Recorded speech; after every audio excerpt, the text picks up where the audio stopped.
What's going on? Welcome back to another episode of the Mindshare podcast. This show is sponsored by Kids Keep in Touch Systems and REM Real Estate Magazine. Learn more about our sponsors by visiting my site, mindshare101.com. And while you're there, be sure to download your free copy of my book, The Ultimate Marketing Bundle, as well as learn more about our one-to-one coaching and keynote speaking.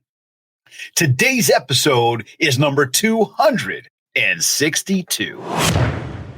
She is a kinesiologist, certified sleep science coach, and health consultant who helps entrepreneurs double their energy and focus so they can make more money in their business.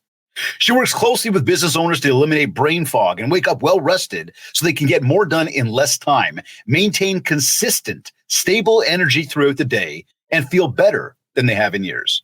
She is also the host of the Becoming Limitless Podcast, sharing her expertise on optimizing health and focus for business success.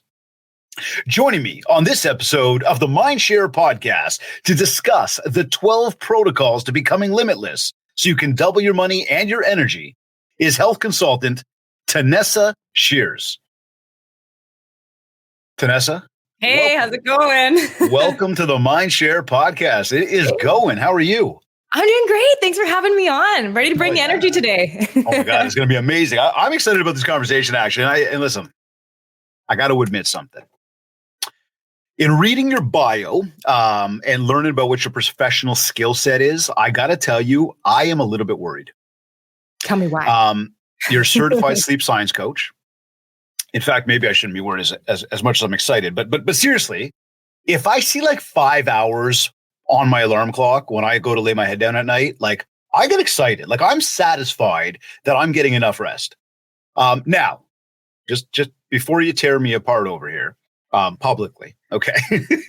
I do operate at a very high frequency. I often say that I get more done in a day than most people do in a week. And I challenge everybody who just heard me say that, and you've heard me say it before. I challenge you all. I challenge you. Let's go. But seriously, I say, I'm just built differently. I don't know. But I also know there's some days where, like, seriously speaking, all jokes aside, I feel completely exhausted. I do feel anxious about how much needs to get done. And I will say this too, that much the same if I do get 8 hours of sleep or more, I feel exhausted. Like I'm at the point where I feel like I completely overslept. Now, I know your mind is wheeling right now.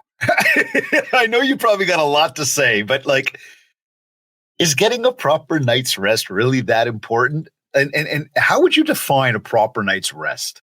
Yeah. So a lot of the time when we think about what is a proper night of rest, we're thinking of like that, like really boring advice about 7 to 9 hours of sleep every night, right? That's what we think. But there's stuff that goes on while you sleep to your brain that makes it show up at a whole new level. So for example, REM sleep, when you dream. We want to aim for 90 minutes minimum per night because REM sleep is tied to so many of the things that make us high performing professionals. So for example, REM sleep has been shown to help with emotional control. So if you ever struggle with short-term thinking or being able to think long-term and you always are like in the now and the emotions of it and everything like that, like having enough REM sleep fosters your ability to maintain emotional control. Another really cool thing, studies have shown that if you get enough REM sleep, your ability to read facial expressions and body gestures skyrockets. Now think about this. You're in a sales role. You're on a sales call. You're with a client. How important is your ability to read their facial expressions, to know if you said something and now they're kind of leaning back a little bit? I want to be able to compute that stuff while I'm here answering their questions, making sure that they're seeing the value in it. And I want my brain to be doing that in the background. And my ability to do that for me as a consultant and coach, that makes me better at my job. I need to know, okay, do I need to explain that different? That didn't connect. So my brain is watching for that. And then the final thing, for an example, that REM sleep does is it makes us out of the box thinkers and better problem solvers. Your ability to solve problems will directly line up with your success. And so I'm looking at emotional control, reading my clients better, and our ability to solve problems. Like, yes, sign me up. And that's just one component of why sleep is so great. Whew. Okay, well, thank you. That was like drinking through a fire hose in the past 30 seconds. Okay, what I think, never mind everything that I just digested there, but you said you need at least 90 minutes of REM sleep per night to be able to do what you just said. Yeah, I mean, it's not like it's an on-off switch, it's a continuum. But we find at 90 minutes, that's when you really start to feel those benefits on a regular basis. And if you're waking up feeling irritated, grumpy, you can guarantee that your REM sleep was the part of your sleep that took a hit last night. So we're not saying I just need 90 minutes of sleep. Like, but seriously, how much sleep do I need though to get into REM then? Is there a number there? Is there an hour? Like, how do we know we did that? Yeah. So my favorite way is wearing wearable technology. Like I'm wearing a ring right now called an Oura ring. And this ring, gosh, if you think a Fitbit or an Apple Watch gives you data, this is it like 10x. And so I'm always looking at this and finding out what exactly can I implement to make sure I'm getting enough REM sleep. And when it comes down to answering your question, how long do we sleep? Right. Well, that is going to be different for everyone. Now, there are some people, I think it's like 0.004% of the population can actually achieve this on 6 hours or less per night. It's actually a genetic mutation that allows that, which is kind of cool. But the average person, I mean, keep in mind this. What was it? Yeah, it's a 0.004% of the population has the genetic mutation to get enough quality sleep on 6 hours or less. So are you suggesting that I may not be part of that percentage? It's possible. You would have to look. And that's why I think there's no ever one strategy for everything. But I look at a lot of entrepreneurial data because I equip my client with these rings. I read the data. I make database decisions. And because of that, I'm able to see like, okay, well, yeah, you're feeling frustrated during the day. You're overwhelmed. Okay, here's why. Let's target in here instead of wasting time on all these health habits that may not even be impacting how you're showing up. Interesting. So again, there's not a specific amount of time that I need to sleep in a night to get into REM. No, but the cool thing is if you look at kind of how we call it the sleep architecture, meaning how your sleep is architectured throughout the night. So in the beginning of the night, you get the majority of deep sleep. You can get a bit of dream, but the majority of it, deep sleep happens in the beginning. REM sleep happens mostly at the end of the night. So if you ever wear any kind of wearable technology and you get a little graph, you'll notice that most of the dreaming happens 2 a.m., 3 a.m., 4 a.m., 5 a.m., 6 a.m., 7 a.m. So that's why that time is so important to protect. And unfortunately, that's when a lot of us are waking up, staring at the ceiling, stressing out, going over our to-do list, can't get back to sleep. And that's what really starts interrupting REM sleep. I'll tell you, my days are slammed. Like my to-dos are through the roof. You know, people get overwhelmed when there's no way you get that much done. Yeah, no, I do. But I make sure that at the top of my day and the end of my day, I spend a lot of time with my family. So I make sure that like, I start off with my kids in the morning and my wife's going through her routine. And then, in the evening, once the kids go to bed, it's our time to hang out together. But then when it's all done, I still need like me time. Right. And like outside of sports and whatever else, I need to veg out for a bit so I can decompress. And my decompression usually begins at around the 11 p.m. mark. That's like once again, kids are sleeping. My wife and I have gone through like our little routine of just hanging out or chit chatting or catching up on the day, and then sometime around like 1:30 a.m., I realize the TV's been watching me. Now, I don't know how long it's been watching me for, but I know it's been watching me. And so it's like, okay, let's go up to bed. Well, I guess maybe on that, like, what are your thoughts about the way time is carved out, the way people, because I think you just said that about that routine and what's leading up to it and how at the start of our night, we're sleeping deeper, but later on in the night, we're actually having, or in the morning, maybe in the morning hours, we're having that REM, those dreams. Again, what's your thought around the way, I guess, people carve out their time in the evenings and maybe their own personal time and the importance of a healthy nighttime routine or even overall like a daily routine? Yeah, it's interesting. Going on to what you said about that me time, that's honestly one of the biggest things I get the pushback on is like, okay, well, let's think about your sleep here. And they're like, but that is my me time. Kids are down, like that's my me time. Yeah. And what we start to look at in there is like, it's okay. So let's start considering this. Well, how much me time do you need? And it's often like, a couple hours or something like that. And I'm like, cool. Why do you think you need so much me time? And this is a fun conversation to explore because everyone's answers are a bit different. And one of my favorite like recurring answers that I get is because I just never feel refreshed. I never feel relaxed. I'm like, okay, cool. So this is an example of a conversation I had with a client. I was like, okay, why don't you feel relaxed? And she's like, I don't know. I'm just like watching Netflix the whole time.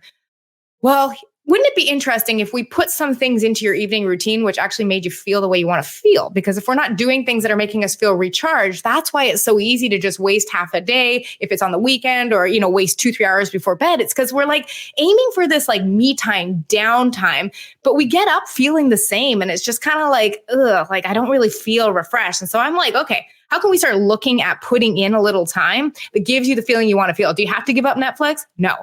But what is it that you're actually after, and what would create that feeling? And so in addition to that, what I really start looking at is like in that time before bed, am I cueing my brain properly to wind down so that the sleep I do get is good sleep? Because I think there's a difference between high quality short sleep and low quality short sleep. And a lot of that has to do with the information you're feeding your brain as you're going to sleep in the half hour, 30 minutes, 40 minutes, hour before you go to bed. See, and I would double down on that. I would say that, for myself, and a lot of what I teach my clients to do is first thing in the morning, keep that phone plugged into its charger. Do not touch that thing. You do not need to, pollute your mind with the noise, the outside noise from the social medias, the mainstream medias, the emails, anything of that sort. Really take time for you to sort of let yourself wake up, having a strong routine. And part of that strong routine is to review goals, to have a look at what it is that I'm actually getting up to do every day. What am I working for every day? Why am I going to do this again today? And no matter what comes up in my day, what's driving me to keep going? The perseverance. Mm-hmm. Evening time, I would tell you that there's a very similar routine to that, in the sense where, and again, this is for me, and this is what I work to teach my clients. And I've seen, fantastic, like just transformational changes in people when they just change up these routines. So I'm with you on this. Mm-hmm. But that nighttime routine ends up being, okay, let's review those goals again to see what we did accomplish today. Because I believe that, again, everything we want in 2024 is not going to happen on January 1st. It's going to be like, minute by minute, 30, 60-minute increments, action by action. And if I can win that day, I can go closer to the win in the week, and therefore the month, and therefore the year. So end of the day, what did we accomplish? Let's look back on that. Let's acknowledge that, so that we do say, hey, whether you got the deal or you didn't get the deal or whatever happened, was it successful?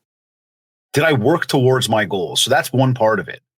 The other part of it is scheduling for tomorrow, to make sure that, again, tomorrow we're ready to go, so that when we do wake up, again, I don't have to worry about the socials and all that stuff. I don't have to worry about checking in with the phone. All I know is that, like, when I'm ready to go, I'm ready to go. There's no trying to figure out which way I'm going. Now, then we come to the me time. And for me, that me time literally is, I've done it all. I want to shut down. I want to get off the phone. I don't want to hear from anything, socials, anything like that. And literally, it's just, it's sitting on the couch, and it's like, it's watching a show. And that usually starts at about 11:30 for me. So I want that hour, because if I just go to bed, I personally feel like I haven't had time to relax today. So long explanation to that, but I wanted to kind of bring that one. Would you suggest that I should want to adjust this? Why should I want to adjust this? Or if you're in line with what I just shared, bring back maybe the Netflix part of it or the TV part of it. Mm-hmm. And then is there a reason that anybody should want to adjust, or why should they want to look at their routine? Yeah. So here's why I love this, what I call the experimenter's mindset. I think sometimes when we think about making change, we're like, oh my gosh, that would flip everything upside down. That's not what I want to be doing. So I am a huge fan of this idea of pick one thing and change it for a week. If you like the experience better, you keep it. If not, no harm done, right? And this is always that idea of that one little experiment at a time. And here's one of the reasons why I always like to look at, and keep in mind, like there is the action side of it and there is the science side of it. So my brain is always looking at, okay, the science of it. And so when I work with my clients and I hear things like, okay, I'm watching TV up until bed, the reason I like to invite the idea of experimenting with 30 minutes before bed without the TV is because there's a ton of studies that shown that blue light into your eyes decreases REM sleep, and not just for one night. It can have what's called a digital hangover effect that can last 3 to 4 nights in decreasing that potent dream sleep that we need. And so the invitation is always just like, cool, what if we put something that was equally mindless? Like for me, that ended up being reading. I've got clients that like to, do sound baths or meditate or stretch or whatever it is. Like there's not a right answer. I think it's always like, what can I experiment this week that might feel better, that I might like better, and not having that attachment to having everything be the thing that worked, right? And then when you find something that does work, you keep it, right? But I always like to play in possibility of like, what haven't I tried? And like, keep in mind, my business is coming up on 10 years this February. So I have seen and tried a lot of things, and I am still finding new things that I'm like, hot damn, everyone needs to know about this. There's a newsletter going out. The podcast is about it. You know what I mean? So yeah. Experimenter's mindset. Yeah, I think that what you just mentioned there, actually, I had that conversation with a coaching client this morning, moreover around the whole idea of video and socials and just brand building, marketing conversation. But we're always tinkering and playing with. So I'm with you there. I would throw in and just, again, part of the conversation to that. And what I'm trying to do is get our audience to be thinking, right? I do a lot of reading. It's part of my day every day. So self-development, physical development, big parts of my day, integral to my day. They're part of how I carve out what I'm doing in a day. Because again, we talk about this, work-life balance, right? How do we get that? And then we look at, what does everybody else want in life? And people want more time to enjoy. Well, how can I do that today? Right? So again, to me, and I hear you loud and clear about the blue light. I do. I get that part. I really get the blue light part. But I still, I don't see myself pulling away from like that moment of just laying on the couch because I've done my reading. I've done my gratitude. I'm just not one to take a candlelit bath with all sorts of stuff in the water. And you know what? Neither am I. And that's the cool thing is I think it's just always like that for me is just the willingness to I like what you said about it being a conversation, because I hate being in an echo chamber and only hearing one way of doing things, right? Because then you never get exposed to other possibilities, right? But I always like to look at like, okay, what if I even kept the things that I'm doing, but flipped the order? You know what I mean? So sometimes there's always room. Okay. Like there's just so many ways to play with it. Are you saying to me that I should just stop in the middle of the day and just start watching Netflix because like better off doing it in the middle of the day? Or what if you did your gratitude and your to-do list wind down after the Netflix? Like there's so many ways you can experiment. And this is why I love data, because for me, there's no emotions. Data doesn't lie. So if let's say you did that experiment for a week and you looked and you're like, heck, I'm getting more REM sleep. And I notice I feel better, or I'm more refreshed, or I don't get those days that feel so drained. Now is it worth it? That's how you get to decide. And at any time you can go back. There's no attachment to it. It's fun, right? I was just going to ask you that, like any tricks to changing the habit, but I guess maybe one of them that you just mentioned there was just flip the routine around. Like I'm going to tell you, just for conversation's sake, even today, and probably legitimate objection right now. I'm like, well, I've already done the to-do, part of the to-do list for tomorrow, and the gratitude, and all that, like that's part of like the bookend of the day. Yeah. The Netflix thing can't happen early because I got the kids, and I'm going to throw out objections just to challenge for the fun of challenging today. Yeah. But it's like once the kids are done, I've already done all that stuff. Now the kids part is done. They're going to bed. Now it's me and my wife time, and that I don't want to say that part's done. That's our time, but part of that time ends up just being kind of that, like, we're winding down. You know what I mean? Yeah. So what if it was just the sentences that you had in your head that made that feel like that was the way to do it? Because here's how I always like to know. If I'm ever thinking like, no, this is the way it works, I always like to just be like, okay, if I put this routine on 10 other people, would they all agree that this is the best way to do it? And if the answer is no, I just know that it's my brain that has decided this. So at any point, we're going to have that mindset conversation. It's like, okay, what decisions do I have now, which I look at as just facts? This is the way it's done. The bookend goes here. What if that was just my opinion? And if I wanted to try something else, that could also be an opinion that I buy into. I always just like to look at like, what are the sentences going on that make that feel so concrete and absolute? And this is done and this is closed. And then I go here and this has to be here for the sake of this. I always just love, my favorite thing is poking holes in how people think, and just like, not to tell them like there's a wrong way to do it and a right way to do it, but I'm like, have you considered this? Because you're in a coaching spot too. People can't see what they genuinely believe. Like I get clients all the time that report things to me like it's the news. They're like, my life is so chaotic and so hectic. I had that conversation with a client this week, and I was like, yeah, but waking up and telling yourself that every day and hanging on to that, how is that working for you? Because as far as I'm concerned, you missed 2 out of your 3 workouts last week. You're getting up half an hour past your alarm clock. You're feeling frantic. You're rushed everywhere. So how is you telling yourself that this is a fact working for you? I love that. You probably find that too. Hey, just like, I do find that. And I would say, I agree with you with what you're saying there. It's definitely my opinion. It's definitely like my way of doing. Is it the right way? Not necessarily at all. And then you ask those 10 people, you might get 10 different answers. And in fact, by asking that question, we both know you're going to learn. You're going to learn what other people are doing. You're going to wait a second. That's a good idea. That's the point, right? It's that just like, oh, and you can always, that's the thing I love is like, you never have to change anything. I always just love what if, right? Well, what's the downside of not changing anything though? Yeah, then you never get to grow, right? You never get to stand in discomfort. And I always feel like your life, if you're achieving the things you want in your life, it's a direct reflection of how many decisions you have made for discomfort instead of against them. Against discomfort is like unwinding with alcohol instead of being like, I'm stressed. I should probably maybe go for a walk or work out because this actually, will help me sleep better tonight. This is going to help deal with the stress instead of just hide it away for tomorrow. But I'm like, if I want a great life, I'm going to have to make decisions to be in discomfort on purpose. And so I lean into that all the time.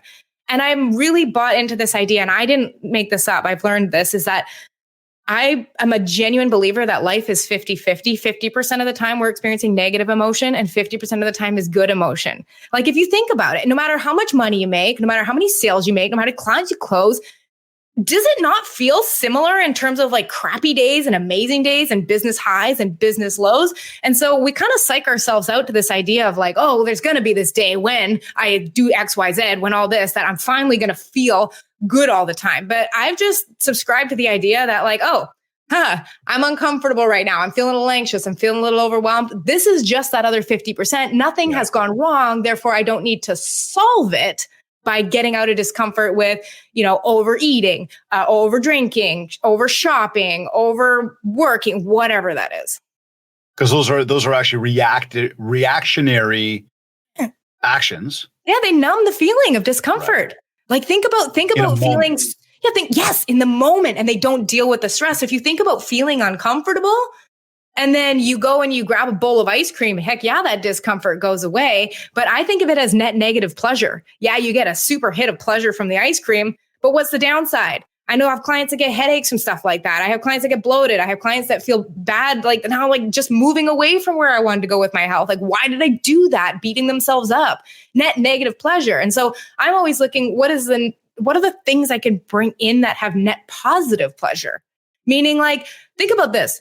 Yeah, I was going to say, give us an example of that. Yeah, going for a walk.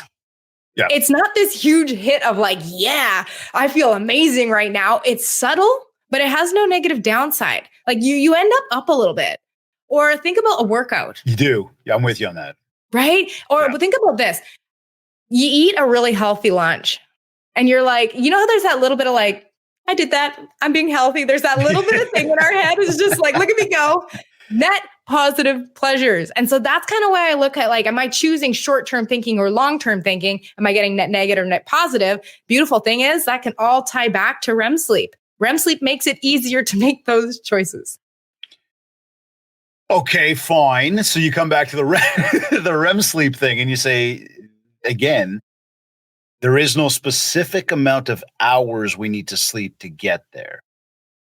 My husband, it frustrates me because I'm not that, but he can get 6.5 hours of sleep per night and obliterate the quality that I get in 8. There are just more efficient sleepers than other people. A lot of it has to do with how you prep your brain before sleep. There's a genetic component to it. But like I said, there's not one shoe fits all. I think you just really have to know your data and able to make decisions, and then butting that up against subjective life. How are you feeling? Do you feel Okay. So I like what you just said about the data. And I know we before we got on air, we talked about the data as well. And that's something that I've actually brought up with my clients in the past. And because one thing that we do is we track a lot of the data for the activities that we're doing in a day.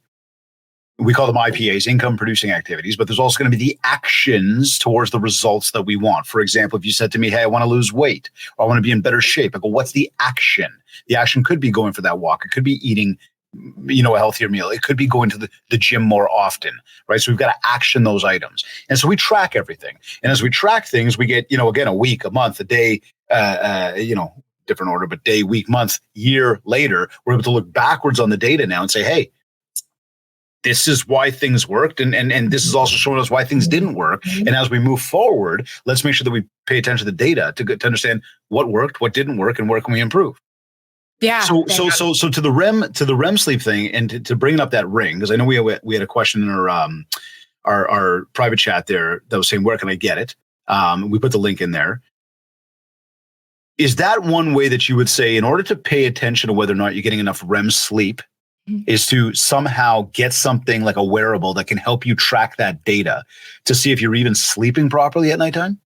Yeah, for sure. I would. And when it comes to there's a lot of wearable trackers out there. And I will say this, Fitbits, Apple Watches, things on your wrist are usually designed as activity trackers, right?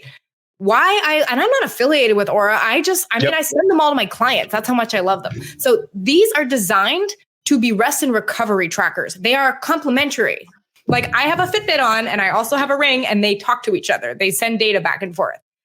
So when I'm always looking at I use it to think about this return on investment. You know how you talked about the inputs are what matter? The inputs, there's the goal, but the important thing to focus on are the day-to-day inputs, the daily activities you need to do. I always use those to then gauge the return on investment of my time with my health relative to the data. Because there's so many health things we could be doing. There's a billion diets. There's all these things. How do you know where to spend your time? And I find by having data, it's just like if you wanted to do outreach messages, if you want to do cold call, whatever it is that's your strategy. If you know what the inputs are that get the biggest return, that's where you focus your time with your health. And I feel like a lot of us get so overwhelmed with I've got so much to do. And the idea of prioritizing your health seems like this huge demanding task. And you're I don't even know where I would fit all of this. But I think what we have as what we should do is what is painted by the internet and has nothing to do with what works for us and what is optimized for us. Because I'm going to tell you, I have been teaching fitness and personal training since 2008, long time now. And I used to believe it's 5 1-hour workouts a week, the whole thing. And I have now seen through data that my body thrives on 3 to 4 30-minute workouts per week. As opposed to, right. That is about how it affects my sleep. Because if you are not sleeping well, your workouts are not even effective, because all of the recovery you do is during deep sleep. And if you want your workouts to be effective, you prioritize that deep sleep. And so I'm looking at how is my sleep being affected? How is my meals being affected? How is my energy being affected? How this tracks daytime stress levels. Am I more stressed out, my body, the physical experience of stress, when I'm working out this much or this much? It just gives you information to make decisions. I love that. Yeah. So with all of that, then, and we know that our audience, and I think both of our audiences, entrepreneurs, salespeople, busy lifestyles, time is always of the essence. How much emphasis do you put on scheduling? So are you talking about day-to-day calendar scheduling, or are you talking about scheduling of the health stuff? I'd say day-to-day scheduling, which it would encompass the health stuff. So again, I'll come back to that example of work-life balance, right? I believe that most people get up every day, check their socials, check their emails, spend time focused on everybody else, reactionary to the world around them, and then look themselves in the mirror and they're not happy with who they see or what they see. Yeah, here's how that comes in. Yeah, here's how that comes into play, I find, is when we go to implement health habits. And I'll first address that, I think what most of us do wrong when it comes to our health is we do this. Oh gosh, I feel so terrible. I haven't been, focused on my work stuff. I haven't been exercising properly. So here's what I'm going to do. January 1st is coming up. And you know what's sexy about this January 1st? It's the first day of the year on a Monday. And the first day of the month, like I've had clients that are like, yeah, I'm like, oh my gosh, it's just another case of the Mondays. But I'll say, like, here's what I noticed. We make this big plan that has all of these elements. You have 5 workouts a week. You're going to sleep 7.5 hours a night. You're going to change your whole diet. You're going to start meditating or whatever. And we get these big, sexy plans. And then we go to implement them. And then all of a sudden we got a flurry of new, leads come in and we have to address that. And we just don't have time to do all this. And so we drop it all, tell ourselves, oh, I'm terrible. I can't stick with this. I've never been able to do this. What's wrong with me? I've always been like this. We tell ourselves this and it feels so terrible. So we get out of terrible by making a new sexy plan. And it gives us that dopamine hit of like, this is the time. Let's go. Yep. And we get that dopamine hit, never really understanding that the whole problem in the first place is that you didn't build something that was sustainable. So I'm a huge fan of like slowing people down and being like, okay, you know what? No. Focus on breakfast. I get that you want to overhaul your food, but right now, if you just did breakfast for a whole year, would you be better off than if you did it all for a month and then quit for 11 months? And the answer is always yes. And so building in one layer at a time. But then to come back and circle back to what you asked earlier about the scheduling, heck yeah, it's important because you want to know why most people, in my experience, my clients are staying up too late. It's because they have this sentence in their brain. It sounds like this. I didn't get enough done today. Mm-hmm. And I asked them this. Oh, interesting. How much was enough? And they're like, what do you mean? I'm like, no. Well, I mean, you're telling me you didn't get enough done. So you must have had an idea of what enough was and you didn't reach it, right? And they're like, well, I've got this to-do list. I was like, but did you really expect to get that list? I mean, entrepreneurs, there's no end to the projects we have. We're not slowing down anytime soon. So I always say to them, I'm like, okay, here's your job. You are going to pick what you're actually going to get done that day and do it. So when you get to the end of it, you got what you said you were going to do done. Because I think where we go wrong is we have these, 50 item to-do lists and we know we don't get to the end of it naturally. And then we're like, I should have done more. I could have done more. What's wrong with me? And then we have this whole spiral out and end up, skipping all our health habits to move forward. So I like to, how much is enough? Define that so that you can actually say, I got enough done or not. And then the sneaky thing I like to do is I like to insert something into my schedule called sliding blocks. And sliding blocks, and this, I get pushback on this, but I'll tell you why this works. What and are sliding blocks? Yeah, everyone who's adopted this loves it. So sliding blocks are intentionally empty blocks of time in my day. So if I have an 8-hour day scheduled out, I am going to leave an hour empty. And people are like, but that's ridiculous. I could get stuff done during that. I'm like, sure, I believe you. How many times though have you had a contract come in that took you away from what you were focused on because you had to get that done? Or you had a kid sick and you had to stop and go and deal with that. Or the dog threw up or whatever it is, right? It's building in time for what is naturally going to happen anyways. But then you don't get behind. You have time to slide all of those tasks that got bumped into. So now you are still finishing your day. And the great thing is, if your day goes perfectly and you have no unexpected tasks, perfect. Start working on tomorrow. Start working off that bigger list. The time would have gone how it went anyways. It's just, do you want to be stressed about it? Or do you want to feel like, thank God I had some backup time? Listen, you're talking my language beautifully right there. When I say, we teach a process called mapping. And mapping is exactly what you just mentioned there. It's looking and going, it can't be a to-do list because that to-do list will never stop, right? It's a matter of looking at what is it that I need to get done? Why do I feel I need to get that done? And what is that tiny little, incremental piece that I can get done today to get me closer to, let's say, completion, right?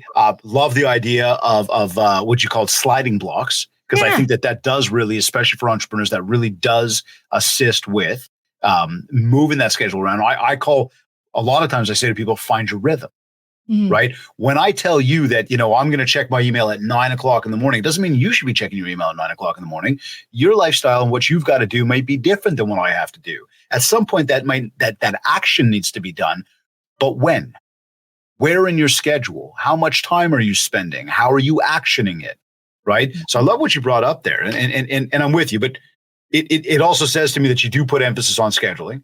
Yep. There's a whole module in it on how to figure out your time. And also like that so much of, I think what our time struggles are with we come back to this sentences. Like think about this. You might be let's say you're the most productive person in the world. you get the most done per unit of time. And your brain says, I didn't get enough done. It doesn't matter. You are going to feel anxious, behind, overwhelmed. You are constantly going to feel lack, like you're not doing enough. Like I've always been of the idea of like, I want to think I am always, this is exactly what I need to get done. This is exactly what I was supposed to get done. Like so much I think of the way our brain talks about what we did get done, didn't get done is what causes all the suffering. And I think there's like a legitimate thing for like, okay, this is the way my brain is going to think about this. And this is how I feel. I think the suffering that we create in our brain is totally optional. Like I'm never going to choose to think I'm behind because I know I'm performing at excellence. I'm doing what I need to get done. And why would I choose to tell myself it's not enough? Why not just raise my standards and meet those and then be happy with that? Like it's just created. It's mindset. It's discipline, right? It's a big one. You've got 12 protocols to becoming limitless. I imagine sleep is a big part of that. Definitely. Personally, I can't get enough done while I'm sleeping, but that's a whole different thing. But before we get into those, and I don't know that you want to go into all 12 full detail. I believe you probably have a course that you sell on this stuff and you teach people this stuff. So it's a much longer thing than to be able to get into today. But before I even get to that, I wanted to ask you, what is biohacking? Oh, isn't that fun? So don't go Google it because you're going to find some like far end of the scale stuff about people like, I'm going to live till 180 and I'm injecting myself with my son's blood. Like it's all out there. Like it really is. So don't Google it. What it basically means is I'm making changes to my external environment, my work environment, my sleep, bedroom environment, those kind of things, and my internal environment, what I eat, how I sleep, making changes to those things with the goal of longevity, clarity, energy, focus, of feeling my best and using wearable technology to make it an experiment of one. I'm putting in places hacks to enhance my own biology so that I can be the best version of me. I like that. Difference really is.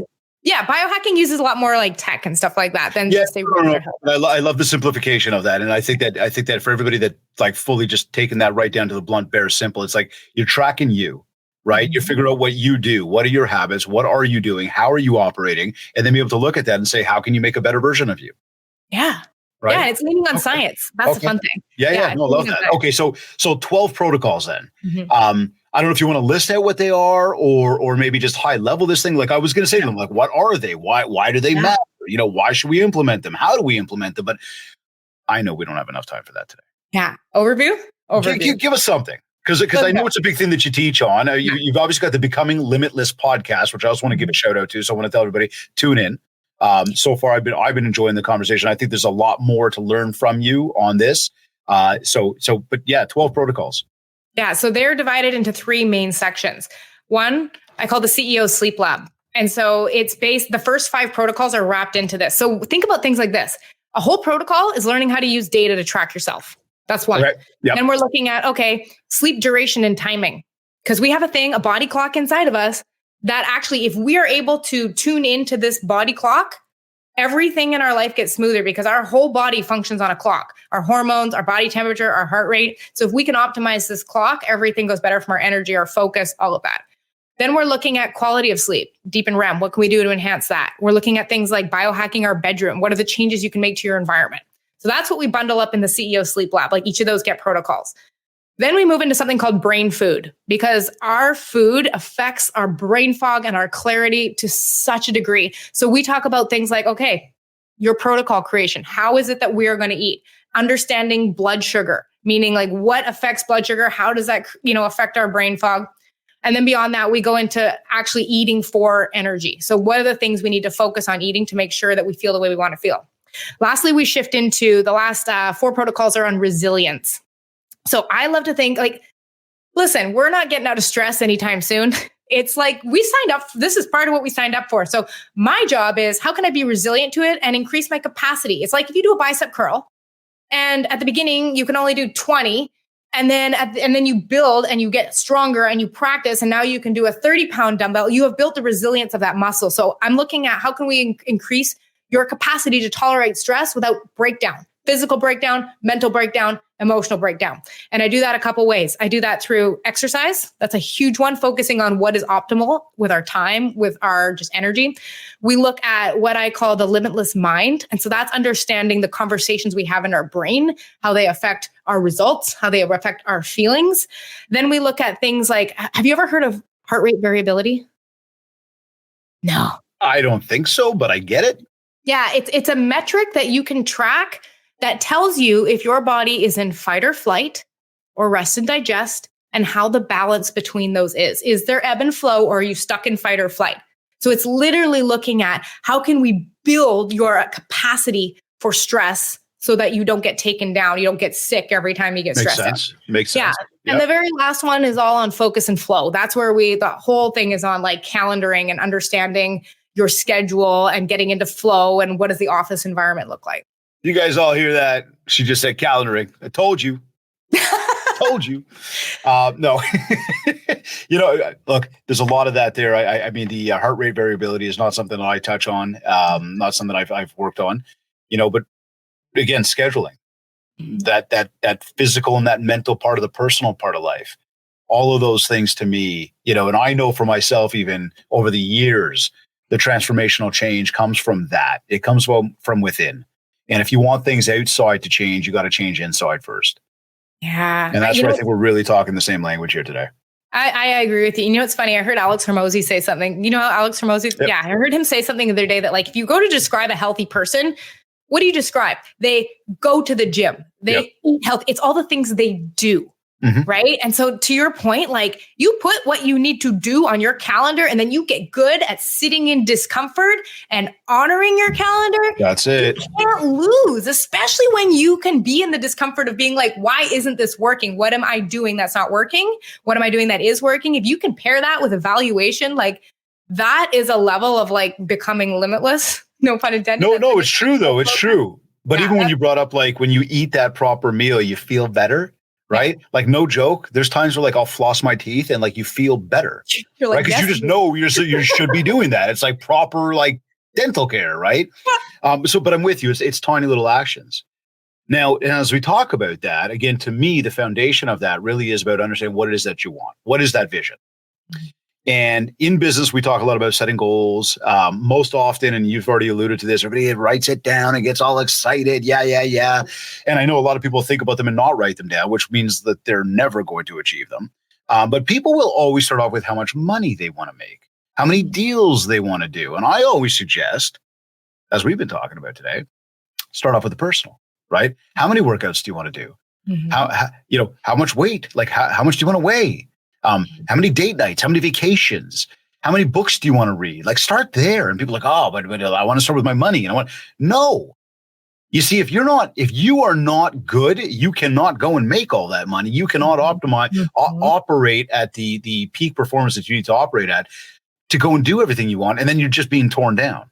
Yeah. So I always go with that, babe. And I guess I kind of know the answer to this based on our conversation already today, but what is your take on goal setting when it comes to truly making the change that you want to see in yourself? And I might double down with that, Tanessa, and say, why do most people, and I always use that term most people, because like most people don't do all the good stuff we're talking about, but why do most people lose the motivation within sort of that 6 to 8 week time frame after they start with a new routine? And what would you suggest that people do about it? Because we are at a very pivotal time right now in the year where we're about to come into a new year, right? 11 days from the day we're recording this show. I'm saying to everybody right now, and I throw it out there to scare the shit out of everybody listening, but like, so 11 days from this show, so I'd say in about, 55, call it 60 days, 80% of people will have given up. Yeah, February 12th, Quitter's Day. Right? So what's your take on goal setting and what might you suggest to people that they can do so that they're not going to be most people? Yeah, I think relying on motivation to do anything is the worst thing you could do. Motivation is short-lived. It only lasts at the beginning. Motivation is highest when something is new. As something is not new, you're getting into what I call the middles of it. The newness and the excitement wears off. And instead of sticking course and doing what you're supposed to be doing, we start screwing with it and like adding something new till we can feel excited and motivated again. And then we rely on feeling motivated to do the thing. We rely on an emotion. And when it doesn't show up, we give up instead of deciding that like motivation only takes us so far. Discipline carries us the rest of the way. Discipline in itself doesn't always feel good. And I think so many people wait to feel good to do it. And keep in mind, I told you how long I've been doing this fitness thing, right? Yep. Half the time, I don't feel like working out. I want to quit and not show up half the time at minimum. And every time I didn't feel like doing it, if I didn't show up, what kind of example would I be for my clients? I don't require of myself to feel like it or feel anything for that matter to execute. And so I think it's really understanding, like, if you are waiting for a motivation, you can guarantee you're going to fail. You can either look at that route and then decide that I don't need to feel motivation. It'd be nice, but if I don't feel it, I act anyways. Or you go to work to generate it yourself. Because remember how we talked about like so much of our experience and how we feel comes from what goes on in our head all day long? Yep. What if it's our job to generate? If you want to feel motivated, how do you generate it? What does your thinking sound like? What do you repeat to yourself? What do you say to yourself? What do you review? Are you reviewing your goals every day? Are you thinking about the consequences of not doing it? I don't think most people think of feeling exhausted, drained, 4 p.m., don't have the energy to be present with their kids, like checked out of their life, can't stop thinking about work, overwhelmed, exhausted. They're not thinking about that when it's 7 a.m. in the morning and they don't feel motivated to get out of bed and go work out, right? So I think it's really just like your job and your personal responsibilities to create whatever emotion you think it's going to take to get you out of bed in the morning, and taking that honest responsibility of your job instead of sitting around and waiting for motivation to happen to you. I think that's where most of us go wrong.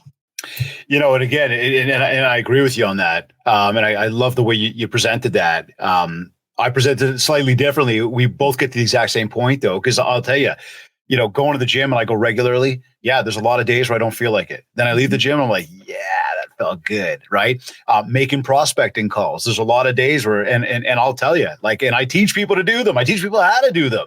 I will still procrastinate before I pick up that phone. And all of a sudden I get rolling and I'm like, give me more, right? So there is no specific motivation. Moreover, I might say, well, it is that desire to win. It's that desire to get the results. Well, again, how do we track the results? It cannot be a big to-do list. It has to be actioned. And that's where, again, I bring back the idea of mapping around the goals, the scheduling, the tracking of what we're accomplishing, because I do believe that if you can give yourself a little bit of a pat on the back every 30 to 60 minutes throughout your day, and it may not be a physical pat on the back, but it might be a checking off that you just accomplished those 5 phone calls, or you did that 30 or 60 minute workout, or you read your book for 30 minutes, check it off. Recognize that you did it. And the more you do it, the more you persevere through it, the easier it does become. Yeah, it's compounding, right? Yeah. You know, yeah. So we're there. Now we brought up holiday season. We brought up sort of as we're getting to the new year. What's the biggest, I'm going to see if I pose this the right way, but what's the biggest factor that people should be paying attention to this holiday season that will impact how they start their new year? And what should they be doing to mitigate that? I did see a post that you posted recently. I'll kind of throw this in there. It talked about alcohol. It talked about feeling stressed. And I thought that this fitting for the time of the year that we're in right now, to give everybody sort of some words of encouragement that they should, again, be paying attention to as we go through this holiday season. Yeah, I like to hit the ground running in the new year. I don't want to just be waking up and then deciding what I want the year to look like. Oh, I'm already hitting the ground running. Like my new year already started, right? And like I call it an unfair advantage, but like it's totally fair because nobody said you're not allowed to do it. Right. Yeah. Whereas like most of the world is taking this month off. Yeah. Like, and it's not about like, I need to get ahead. It's not an ego thing. It's just like I have high standards. And so we're hitting the ground running this year. But to go back to that post that you were talking about that I put up on the alcohol overwhelm loop. Yep. It's this, most people don't recognize that this is what it is. So we have these like stressed out days where we're, in our head, you didn't do enough. Like, what's wrong with you? This isn't working. Is this ever going to work? Whatever it is. We get to the end of the day and you're feeling really overwhelmed. And so you're just like, I'm just going to check out glass of wine, couple beer, whatever it is. But what most people don't know is that alcohol is one of the single biggest impactors of REM sleep. And it's got a multi-day recovery. It not only impacts and decreases REM sleep, which is, remember, responsible for our ability to read body gestures, solve problems, think out of the box, emotions, all of that. Not only does it do that, it suppresses that. Remember, we brought up HRV, heart rate variability? Yep. So our body stays in low grade fight or flight for 3 to 4 days. Now you add on top of that the stresses of running a business, of having kids, of you said you were driving your kids everywhere. There's always something going on. You add all of these things up, you're in this perpetual state of overwhelm. You're also missing sleep, you're all the REM, and then you wake up one step behind the day before. You're already waking up, your sleep wasn't quality, you're not able to manage your emotions. Somebody says something to you, you're irritable, you're like, crap, I got to deal with that. And so what do? You get to the end of the day and you unwind with a glass of wine. And so I just love this idea of how can we find, and this is me also saying, if you want to drink, that's your thing. This is how I do me and my relationship with alcohol is, like I said, I lean into discomfort. And for me, alcohol, when I used to drink, I've been sober for about 5 years now. When I used to drink, it was always as a way to escape discomfort. And like I said, the more often I can be in discomfort, the better my life gets because I'm moving forward. I'm taking on challenges. So I didn't want to numb those opportunities for greatness. Okay, cool. No, I like that. Because again, as I'm asking sort of what should everybody be paying attention to, just, I think it's a nice way to sort of tail off here because it's it leaves everybody thinking again, we're in holiday season, we're in relax mode, and we know that we've got, what I call a big measuring stick ahead of us coming in 11 days from now, right? Where Jan 1 starts and we've got 365 days to, again, just measure ourselves and be able to say, hey, what did I accomplish? What did I not accomplish? Where did I win? Where did I not win? What did I learn? How can I do better the following year in 2025? Mm-hmm. And, what we do in these next 11 days from what we're understanding here today is going to significantly impact what happens on January 1st and how that year begins, right? Yeah, that's why I like to start off jumping in a Canadian lake January 1. Yeah, well, not to Canada, eh? If you want to get discomfort on the first day of the year, that's my favorite thing to do. I'm like, let's go. Let's get as uncomfortable as we physically can. First day of the year. So tell me, the day is over for you. You've wrapped up your entire day. You're going to lay your head down at night. How do you know it's been a successful day for you? Because I decided it was. Oh, that was quick. Yeah. I mean, why would you want to choose anything different? I like that. Nice and simple. Yeah. I will say, we've asked that question 262 times on this show, and not a single person ever brings up the word money. Oh, right. So we're still batting 1,000, and I think that's how they think. It's how they feel, right? It's a decision. It's a thought. It's a feeling. Tanessa, any final words that you want to share with anybody today? Where can they reach you? Where they can find you, follow you, you name it. Give us something to sort of sail off into the sunset for 2023. Yeah. So maybe something to chew on is this idea of, we'll come back to possibility. If you could get your brain working 10% better, 20% better, what could be possible for you? Your clarity, your ability to answer objections, speak with your clients. What could be different if your brain worked better, faster, stronger? And now is there place for that in your schedule? And making sure that you're keeping your brain's the best asset you have in your business. Nothing else matters if your brain is not performing. I treat it like that. It's my priority. But yeah, beyond that, I've gathered, I took 12 different biohacks that I have found across the board are pretty easy to implement, straightforward, put them in a playbook called 12 Ways to Biohack Your Energy. It's all about having productive mornings and high efficient energy days. That's on my website, TanessaShears.com. The little freebies tab at the top. You click there, get there. Fun thing is every hack comes with a podcast episode on my show if you want to dive deep. And I don't gatekeep information. You get what it is, how to implement it, all the stuff you need to know. But beyond that, I'm on Instagram. I'm active on there. I'm social on there. It's at Tanessa Shears. Come say hi, drop me a DM. Let me know what you found interesting. I always like to, meet the community and see what's going on. Very cool. Very cool. Tanessa, it's been a pleasure. A fun conversation, a lightning conversation. Definitely a great way to sort of finish off the year and move into 2024. So I hope everybody takes her advice. Go follow her on Instagram. Check out the website. Get those freebies. Maybe sign up for the course. Listen to the podcast. All of the above. I've enjoyed this. It's been an awesome convo. Right up my alley for sure. All that being said, I want to thank you for joining us today on the show. Pleasure having you, and I wish you and your family all the best for this upcoming holiday season, and nothing but the best for 2024. Oh, thanks. Same back to you. Talk to you soon. You are either watching us live, maybe you're on one of your favorite podcast platforms, maybe you went to my website, mindshare101.com, and while you are there, be sure to download your free copy of my book, The Ultimate Marketing Bundle, our 31-page ebook, including your free 90-day social media content calendar to help you build more mind share so that you get more market share. I'll remind as well that if you want to talk about personalized one-to-one coaching and in-person keynote talk for your upcoming event and or ongoing virtual training, just get in touch with my team. We'll set up a consultation call, learn more about what you're looking to achieve and how we will help you do just that. Of course, for all inquiries, just get in touch with us across any platform. We're not hard to find.